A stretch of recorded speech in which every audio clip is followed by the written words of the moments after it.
পঞ্চগড়ে সকাল ৯টায় তাপমাত্রা রেকর্ড করা হয় ৯.৭ ডিগ্রি সেলসিয়াস। এদিকে লালমনিরহাটে ৪ দিন ধরে দেখা নেই সূর্যের। শীত পরিস্থিতি নিয়ে আরও জানাতে সরাসরি যুক্ত হচ্ছেন আমাদের সহকর্মী রাশেদুজ্জামান বাবু ও জামাল বাদশা। প্রথমে চলে যাচ্ছি পঞ্চগড়ে।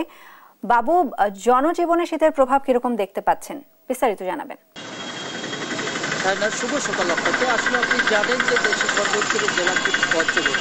গত 4 দিন ধরে কিন্তু আমরা পঞ্চগড়ে সূর্যের মুখ কিন্তু আসলে দেখতে পাইনি, যেই কারণে কিন্তু কনকনে ঢাকা হিমেল বাতাস এবং ঘন কুয়াশার চাদরে ঢাকা পড়েছিল কিন্তু পুরো পঞ্চগড় জেলা।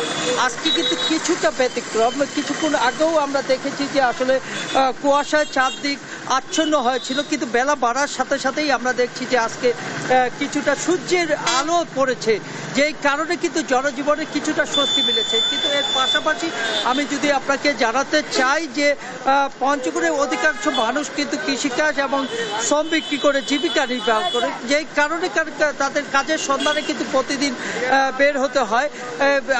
যে 4 দিন সূর্যের মুখ দেখতে পায়নি, সে 4 দিন আসলে দুর্বিষহ দিন তাদের গেছে বলে এমনটি আমরা শুনতে পেরেছি।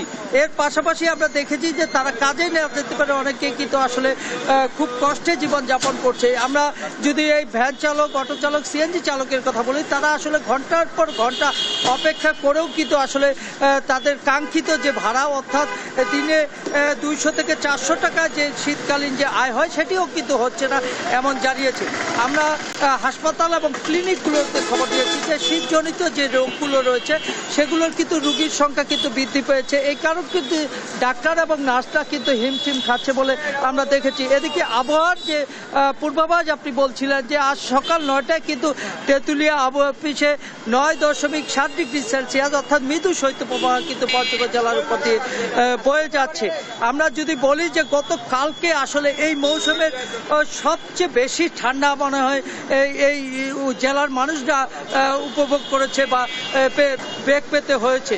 তারা আসলে এত বেশি ঠান্ডা, যেই কারণে কিন্তু ঘর থেকে অনেকেই কিন্তু বের হয়নি। আমরা যদি দেখাতে চাই যে এখানে অধিকাংশ মানুষ যেহেতু শ্রমজীবী, তারা কিন্তু আসলে একটি কম্বলের জন্য ছুটে যায় সরকারি অফিসে থেকে শুরু করে বেসরকারি যারা দানশীল তাদের কাছে ছুটে যাচ্ছেন, কিন্তু তারাও কিন্তু ব্যর্থ হয়ে আছেন। যে জনসংখ্যা অনুপাতে কিন্তু আসলে এখানকার যে শীতবস্ত্র সেটি কিন্তু আসলে যথেষ্ট নয়। প্রায় 20 থেকে 25 লাখ মানুষের কিন্তু আসলে 1 লক্ষ শীতবস্ত্র বিতরণ করেছে সরকারি 70,000 বাদ দিয়ে।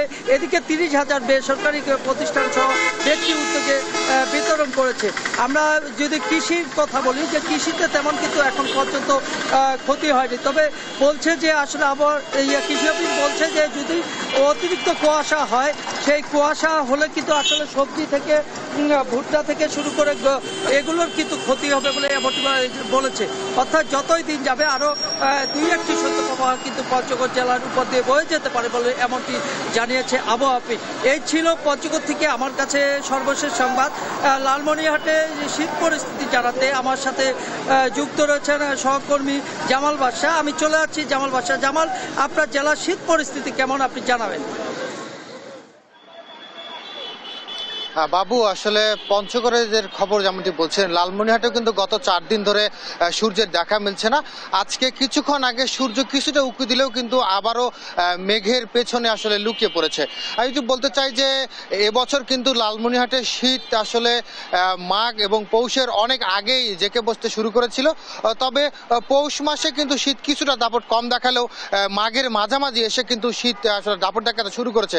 এবং গত 4 দিনের এই হঠাৎ শীত জেঁকে বসার কারণে কিন্তু সাধারণ মানুষ যে রয়েছে, বিশেষ করে শ্রমজীবী মানুষের জীবনে নেতিবাচক প্রভাব পড়েছে। এবং গত 4 দিন আসলে এই সূর্যের দেখা না মেলায় কিন্তু অনেকটাই জবুথবু অবস্থা সাধারণ মানুষের। এই মুহূর্তে আমি রয়েছি লালমনিরহাটের মিশন মোড় চত্বরে। এই চত্বরটি আসলে যে অন্যান্য দিনগুলোতে, অর্থাৎ যখন সূর্য স্বাভাবিক অবস্থায় থাকে, শীত কম থাকে, তখন কিন্তু অনেকটাই যানজট থাকে, কিন্তু এই শীত আসলে জেঁকে বসার কারণে কিন্তু অনেকে প্রয়োজন ছাড়া ঘর ছাড়ছেন না এবং তুলনামূলকভাবে যানজট কিন্তু অনেকটাই কম লক্ষ্য করতে পেরেছি। আমরা এটি তথ্য জানাতে চাই যে তিস্তা এবং ধরলা নদী বেষ্টিত যে লালমনিরহাট জেলা রয়েছে, এই জেলার শীতার্ত মানুষের পাশে দাঁড়াতে জেলা প্রশাসন আমাদেরকে জানিয়েছেন তারা কিন্তু তাদের পক্ষ থেকে তালিকা করে কম্বল বিতরণ করছেন।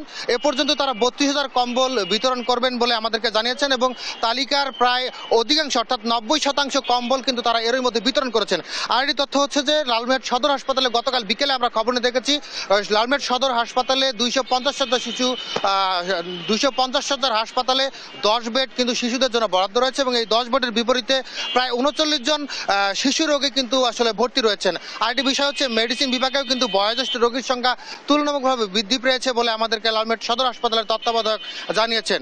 আবহাওয়া অধিদপ্তরের সাথে কথা হয়েছে, আবহাওয়া অধিদপ্তর জানিয়েছে যে গত 4 দিন কিন্তু লালমনিরহাটে সূর্যের দেখা নেই এবং তাপমাত্রা 10 থেকে 13 ডিগ্রি সেলসিয়াসের মধ্যে ওঠানামা করছে এবং আগামী 2 দিন কিন্তু একই রকমের তাপমাত্রা আসলে বিরাজ করতে পারে।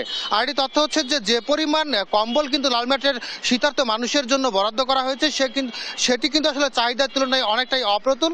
আরেকটি তথ্য হচ্ছে সকালবেলা এবং দুপুরের পরে কিন্তু শীত অনেকটাই জেঁকে বসছে এবং প্রয়োজন ছাড়া ঘর না ছাড়া কিন্তু যার ব্যাটারি চালিত অটোরিকশা এবং ব্যাটারি চালিত রিক্সাগুলো রয়েছে তারা কিন্তু অনেকটা যাত্রী সংকটে ভুগছেন।